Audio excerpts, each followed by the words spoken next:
డబ్బు, అనారోగ్యం, ఉద్యోగం, వ్యాపారం, అప్పులతో బాధపడుతున్నారా? మీకోసమే లాంచ్ యువర్ ఫ్యూచర్ ప్రోగ్రామ్.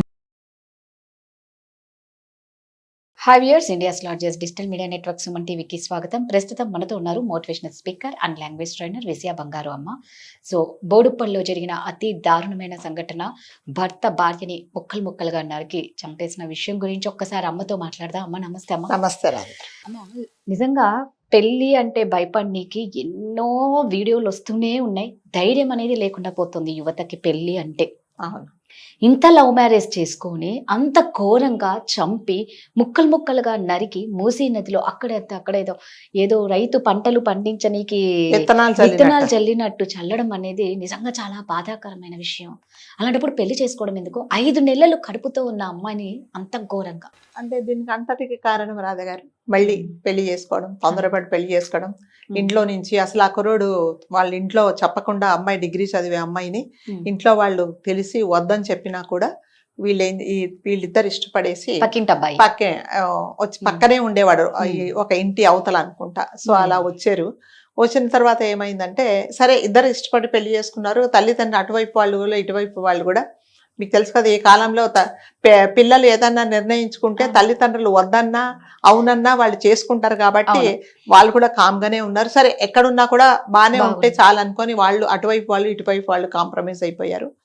2 సంవత్సరాలు బాగానే ఉన్నారు. మరి అసలు యాక్చువల్గా వాళ్ళు ఒక ఇంట్లో ఉన్నారు, ఒక 18 నెలలో 19 నెలలో ఉన్నారు. ఉన్న తర్వాత మరి ఏమైందో ఏమో వేరే చోటుకి వెళ్ళిపోయి మళ్ళీ ఇది వరకు ఉన్న ఇల్లు ఖాళీ చేసిన ఇంటికే వాళ్ళు వచ్చి ఒక 20 డేసే అయింది. సో ఆ అమ్మాయి యాక్చువల్గా తను కాల్ సెంటర్లో పనిచేసేదని మనం విన్నాము. అతను ర్యాపిడో డ్రైవర్. సో బాగానే ఉండేవాళ్ళు. అయితే చుట్టుపక్కల వాళ్ళని అడిగితే మరి గొడవలు ఏమైనా జరిగాయా అంటే, ఏం లేదు బాగానే ఉంటారు, వాళ్ళు ఎవరి జోలికి వెళ్ళరు అని చెప్పారు. సో అమ్మాయి మొన్న కూడా అదే ఆ సంఘటన జరిగిన రోజు కూడా అంతకంటే ముందు కూడా బాగానే ఉండింది, మాట్లాడింది.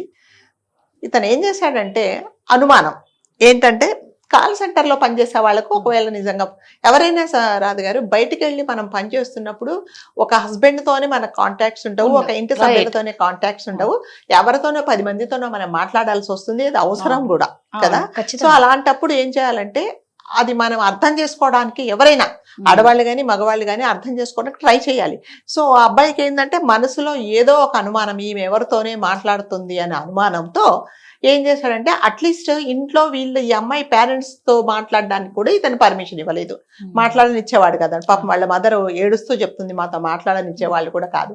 ఎప్పుడైనా దొంగతనంగా ఫోన్ చేసేది, మాకు బాగున్నావా అంటే బాగున్నావనే చెప్పి బాగా కొట్టేవాడు. ఎందుకంటే అనుమానం, అంతేనండి. ఇప్పుడు అనుమానం వచ్చిందంటే ఎటువంటి క్రైమ్ చేయడానికి కూడా వాళ్ళు వెనకాడరు అనమాట. సో అనుమానం అనేది అతనికి ఉంది. అట్లాగే మొన్న ఏమైందంటే, అమ్మాయి పాపం ఇప్పుడు 5 నెలల గర్భవతి. సో ఆమె ఏం చెప్పిందంటే, నేను డాక్టర్ దగ్గరికి వెళ్ళి చూయించుకొని అట్లాగే మా అమ్మ వాళ్ళ ఇంటికి వెళ్తాను, అక్కడ ఉంటాను అని చెప్పింది. సో అక్కడ గొడవ అయింది అనమాట. అక్కడ గొడవ అయింది. సరే గొడవ అయిన తర్వాత తను కొంతసేపు ఉన్న తర్వాత బయటికి వెళ్ళిపోయాడు. బయటికి వెళ్ళిన తర్వాత ఇంటికి వచ్చాడు 4:30, 5 o'clock. వచ్చిన తర్వాత మళ్ళీ మీకు తెలుసు కదా, గొడవ వెళ్ళిపోయిన తర్వాత మళ్ళీ మొదలవుతుంది. ఆ గొడవలో ఏం చేశాడంటే, ఆ కోపంతో కొట్టేశాడు అనమాట. కొట్టినప్పుడు ఆమె అన్కాన్షియస్ అయిపోయింది. అన్కాన్షియస్ అయినప్పుడు అంటే యాక్చువల్గా ఇది ప్రీ ప్లాంట్ అండి. ఇప్పుడు ఇంట్లో రంపాలు దొరకవు. మనుషులు మనం కూరగాయలు కట్ చేసుకుంటే కత్తులే ఉంటాయి తప్ప, ఈ నాన్ వెజ్ తినే వాళ్ళకి ఇంకొంచెం పెద్ద కత్తులు ఉంటాయేమో, నాకు ఐడియా లేదు. మరి అలాంటప్పుడు ఒక రంపం తీసుకొని అతి కిరాతకంగా ఫస్ట్ ఈ పైన నుంచి గొంతు కట్ చేసేసి మొండెం వరకు కట్ చేసి, ఆ భాగాలన్నీ పైన భాగం వరకు ఇంట్లో పెట్టి, కింద భాగాలన్నీ విడివిడిగా కూరగాయలు కట్ చేసినట్టుగా కట్ చేసి ముక్కలు చేసి, ఆ ముక్కలన్నీ ఒక కవర్లో పెట్టుకొని వెళ్ళి మూసీ నదిలో వేసేసాడు. అది చేసిన తర్వాత ఏం చేశాడంటే, వెళ్ళి కంప్లైంట్ ఇచ్చాడు. నా భార్య కనిపించటం లేదు అని కంప్లైంట్ ఇచ్చాడు. అది ఇచ్చిన తర్వాత, ఇచ్చేకంటే ముందు వాళ్ళ సిస్టర్కి ఫోన్ చేశాడు, ఇలా జరిగింది, చంపానని చెప్పలేదు, మీ వదిన కనబడట్లేదు అని చెప్పాడు అనమాట. పాపం ఈ అమ్మాయి పేరెంట్స్ ఎక్కడో ఉన్నారు, వాళ్ళకి తెలిసి పరిగెత్తుకుంటూ వచ్చేటట్టుగా జరగరాని ఘోరం జరిగిపోయింది. సో ఇది ఎవరైతే వీళ్ళ చెల్లెల హస్బెండ్కి చెప్తే, ఆ చెల్లెల హస్బెండ్ వెంటనే ఇతన్ని తీసుకెళ్ళాడు పోలీస్ స్టేషన్. తీసుకెళ్ళి అక్కడ అప్పచెప్పారు. ఇక మీకు తెలుసు కదా, పోలీసుల వాళ్ళ పంధాలో వాళ్ళు ఎంక్వైరీ చేస్తే నేనే చంపానని చెప్పాడు. అంటే చూడండి. అంటే ఎవరి చెల్లెల హస్బెండ్? ఇప్పుడు ఈ అమ్మాయి ఇతని చెల్లెల హస్బెండ్ మహేందర్ రెడ్డి అనే వాళ్ళ చెల్లెల హస్బెండ్ కి ఫోన్ చేసి చెప్పాడు ఇలా జరిగింది అనేటప్పటికి ఇదేదో సంథింగ్ వెంట్ రాంగ్ అనేసి వాళ్ళ హస్బెండ్ ని పంపించేస్తే జరిగింది ఇది నేను చేశానని చెప్పాడు. చెప్పిన తర్వాత అతనే తీసుకెళ్లి పోలీస్ స్టేషన్ లో అప్పగించాడు. అంటే ఒక అనుమానం అనేది ఎంత మనుషులను ఎంత క్రూరంగా చంపిందో చూడండి అసలు. అంటే అతని మైండ్ సెట్ ఏంటి, అరే నేను నన్ను నమ్ముకొని తల్లిదండ్రులకు చెప్పకుండా నాతో పాటు వచ్చేసింది కదా, నేను ఒక దట్టు కడుపుతో ఉండామని చంపాను అంటే 2 ప్రాణాలను అతను హత్య చేశాడు కదా. కడుపులో ఉన్న అమ్మాయిని ఒక అంటే బయటికి ఇంకా రాలేదు అమ్మాయి, 5 నెలలే, బిడ్డను చంపాడు. అట్లాగనే అమ్మాయిని చంపాడు. ఒకసారి మీరు ఆలోచించుకోండి. అనుకుంటేనే మనకు నిజంగానే హృదయం ద్రవించిపోతుంది. ఆ కడుపుతో ఉన్న ఆమెను కొడుతూ ఉంటే రంపంతో కోసిన తర్వాత, సరే ప్రాణం పోయిన తర్వాత మీరు రంపంతో కోయండి, పెట్రోల్ వేసి తగలబెట్టండి, ఆ బాడీకి ఇంకా ఏమీ తెలియదు అనుకోండి. ఒకసారి ప్రాణం పోయిన తర్వాత తెలియదు. ఆమె ఎంత నరక యాతన అనుభవించి ఉంటుంది. నేను నమ్ముకొని నా తల్లిదండ్రులు వద్దు, వాళ్ళ తల్లిదండ్రులు చెప్పారు వద్దు, వాడు మంచివాడు కాదు, ఒక డ్రైవర్ గా పనిచేయాలి. డ్రైవర్ అంటే తక్కువని కాదండి, సో చిన్న ఉద్యోగి, నేను ఇంకా అర్థం చేసుకోడు, నువ్వు ఒక డిగ్రీ చదివావు, కొన్ని రోజులు ఆగు అన్నా కూడా చెప్పకుండా. అంటే ఈ ప్రేమ అనేది ఎలా ఉంటదంటే రాజుగారు, నిజంగా మన అదృష్టం బాగుంటే మంచి వాళ్ళే దొరుకుతారు. లేనప్పుడు మాత్రం ఇలాంటివే జరుగుతాయండి. నన్ను నమ్ముకొని నాతో పాటు వచ్చింది కదా, నేను మంచిగా చూసుకోవాలి అనేది లేకుండా, సరే నువ్వు తల్లిదండ్రులు మాట్లాడించటం లేదు ఏమి లేదు, మరి నిన్ను నమ్ముకొని వచ్చినప్పుడు నువ్వన్నా సరిగ్గా చూసుకోవాలి. ఆ మాత్రం ఇంగింత జ్ఞానం కూడా లేకుండా అతి కిరాతకంగా చిన్న ముక్కలు చేసి అంటే అతని మనిషా లేకపోతే మృగమా తెలియదండి, తీసుకెళ్ళి అందులో పాలేశాడు అనమాట, మూసీ నదిలో పాలేశాడు. పై భాగం అంటే ఈ మొండెం వరకు ఏం చేశాడు, ఇంట్లోనే పెట్టుకున్నాడంట. అతను ఇంట్లోనే పెట్టాడు అతను. సో వాళ్ళు అడిగి చెప్పాడు అనమాట, నేను కింద భాగాలన్నీ పారేశాను, పై భాగం ఇంట్లోనే ఉంది అని చెప్తే పోలీసు వాళ్ళు వచ్చి చూస్తే అంటే తల ఒకటి ప్లస్ ఇంతవరకు ఈ నడుము వరకు ఇంట్లోనే పెట్టాడు. ఈ చెస్ట్, ఈ నడుము ఇదంతా ఇంట్లోనే పెట్టాడు. ఈ కింద కాళ్ళు నరికేశాడు, ఇవన్నీ నరికేశాడు. ఒకసారి మీరు ఊహించుకోండి ఎలా ఉంటది.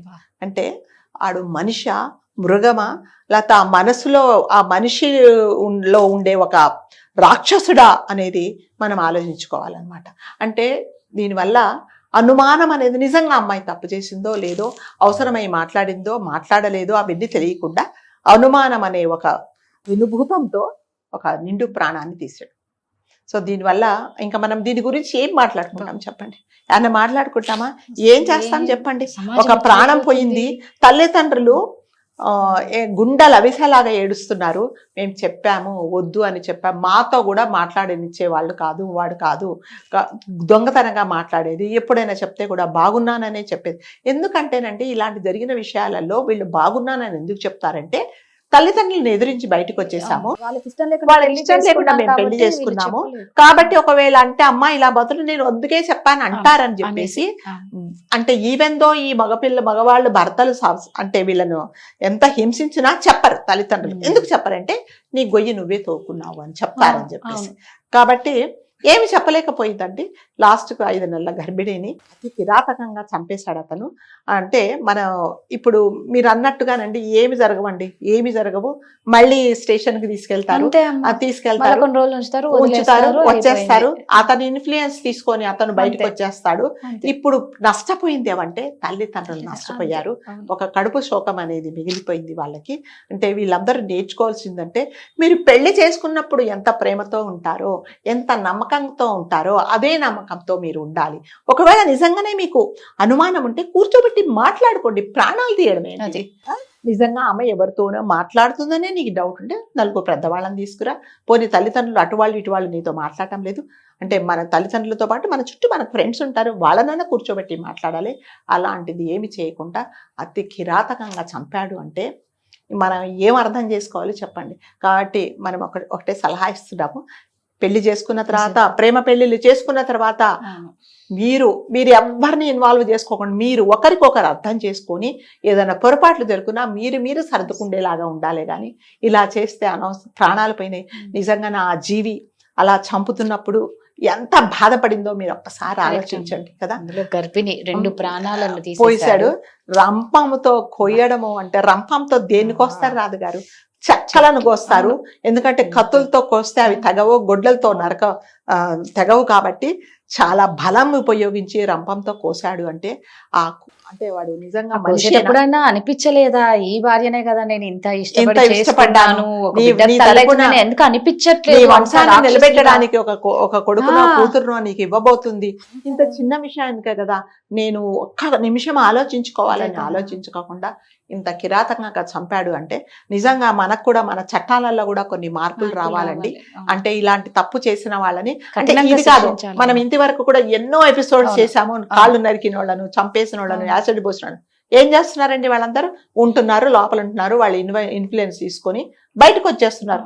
సో ఎలా ఉండాలంటే చట్టాలు ఒక శిక్ష ఎలా పడాలంటే, ఈ తప్పు నేను చేస్తే నా జీవితాంతం నన్ను మళ్ళీ వాడు నిద్రలో కూడా మెలకు ఉలిక్కి పడేలాంటి శిక్షలు ఉంటేనే తప్ప ఇవి జరగకుండా ఉండవండి. మన దగ్గర చట్టాలు కఠినంగా లేవు, శిక్షలు కఠినంగా లేవు, ఎన్ని చట్టాలున్నా. సో అది శిక్షలు కఠినంగా అమలు పరిస్తే తప్పితే ఏం చేయలేము. ఇంకొకటి మన దరిద్రానికి ఇటువంటి వైపు తప్పు చేసిన వాళ్ళ వైపు మాట్లాడే లాయర్లు కూడా ముందుకు వస్తున్నారు కదా.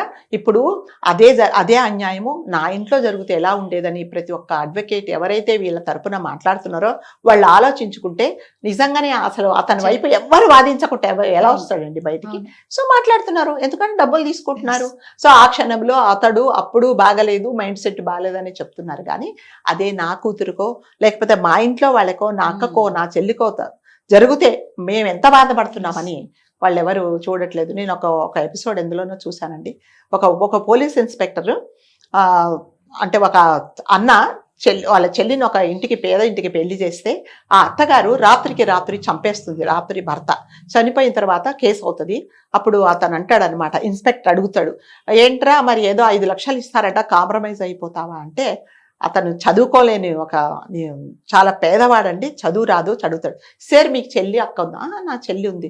పెళ్ళయిందా సార్? పెళ్ళయింది. బాగా కాపురం చేసుకుంటున్నారా సార్? కాపురం చేసుకుంటున్నారు. మరి మీ చెల్లిని మీ బావగారు చంపేస్తే ఏం చేస్తారు సార్ అంటే, అతనికి ఆ ఇన్స్పెక్టర్కు పట్టరాని కోపం వచ్చి చచ్చేటట్టు కొడతాడు. సార్ నన్ను కొట్టావు కదా, మరి మీ చెల్లిని మీ బావగారు చంపేస్తే ఒక 20 లక్షలు ఇస్తే ఊరుకుంటారా సార్ అని అడుగుతాడు.